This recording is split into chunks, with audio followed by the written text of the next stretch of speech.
نماز کی اہمیت۔ اللہ رب العزت کا فرمان ہے سورۃ ابراہیم آیت نمبر 31، اور میرے بندوں سے کہہ دیجئے جو ایمان لائے ہیں کہ وہ نماز قائم کریں اور جو کچھ ہم نے انہیں رزق دیا ہے اس میں سے خرچ کریں، پوشیدہ طور پر ظاہراً اس دن کے آنے سے پہلے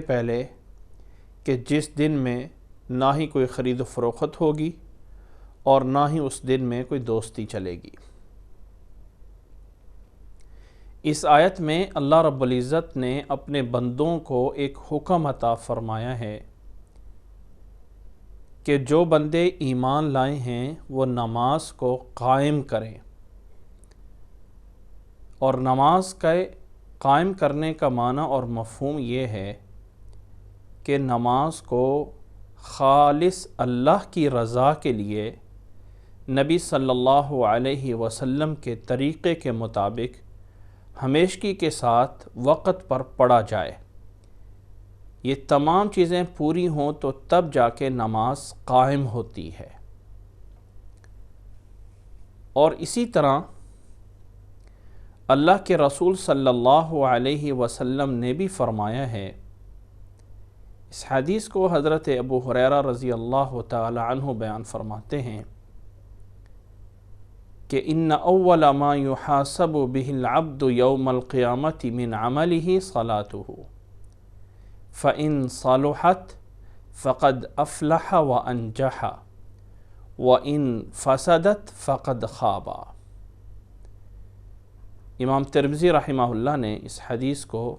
413 نمبر پہ بیان فرمایا ہے کہ قیامت والے دن سب سے پہلے جس چیز کا حساب لیا جائے گا وہ نماز ہوگی۔ اگر تو وہ اس کی نماز صحیح ہو گئی تو وہ کامیاب ہو جائے گا اور نجات پا جائے گا،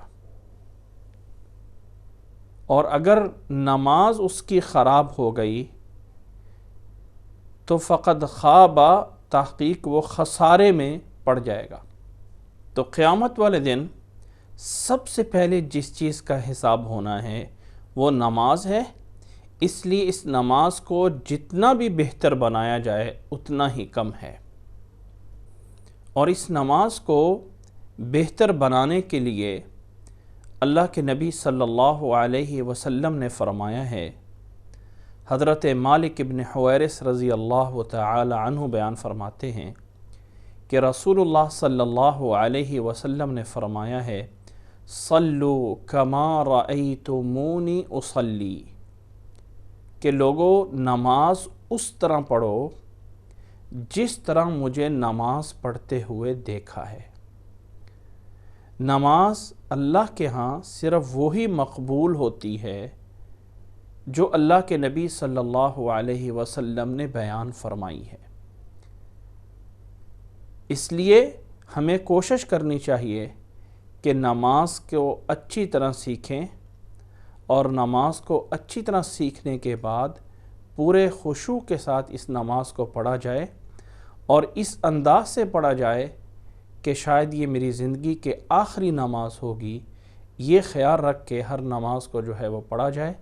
اللہ تعالی ہمیں سمجھنے اور عمل کرنے کی توفیق عطا فرمائے۔